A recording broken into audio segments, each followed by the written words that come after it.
இனிமே கண்ணை மூடிட்டு கடலை எண்ணெய் வாங்கலாம். ஏன்னா மந்த்ரா கடலை எண்ணெய் இதயத்தின் தயாரிப்பு. வறுக்க பொரிக்க ஏன் எல்லா சமையலுக்கும் மந்த்ரா தான். மந்த்ரா கடலை எண்ணெய், அபார ருசி, ஆரோக்கியமான உடல் நலம்.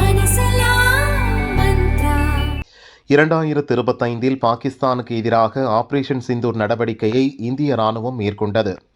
அப்போது அத்துமீறி இந்திய எல்லைக்குள் நுழைந்த பாகிஸ்தான் போர் விமானங்கள், உளவு விமானங்கள் மற்றும் ட்ரோன்களை வீழ்த்த S-400 ரக ஏவுகணைகள் பயன்படுத்தப்பட்டன. அவை பாகிஸ்தானை திணறடித்தன.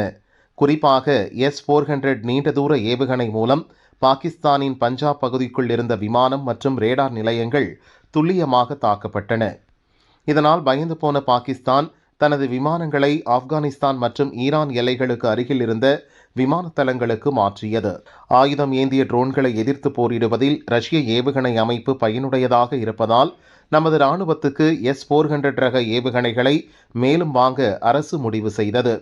நேற்று பாதுகாப்புத்துறை அமைச்சர் ராஜ்நாத் சிங் தலைமையில் நடந்த பாதுகாப்பு கொள்முதல் கவுன்சில் கூட்டத்தில் இதற்கு அனுமதி அளிக்கப்பட்டது.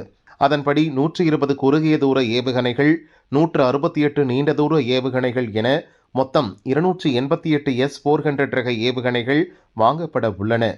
வான்வழி தாக்குதல்களை முறியடிக்க S-400 ரக ஏவுகணைகள் மற்றும் பான்சிர் ஏவுகணை அமைப்புகளை ஒன்றிணைத்து 2 அடுக்கு பாதுகாப்பு வளையம் உருவாக்க இந்திய விமானப்படை திட்டமிட்டுள்ளது. அதற்காக S-400 ரக ஏவுகணைகளை ரஷ்யாவிடமிருந்து இந்தியா வாங்குகிறது.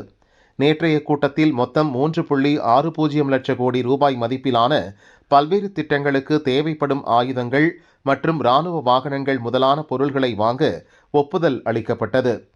இதில் ரஃபேல் போர் விமானங்கள், மல்டிரோல் போர் விமானங்கள், கடற்படைக்கான P-81 விமானங்கள் மற்றும் இராணுவத்துக்கான வைபவ் டாங்கி எதிர்ப்பு கன்னிவெடிகள் முதலானவை இடம்பெற்றுள்ளன.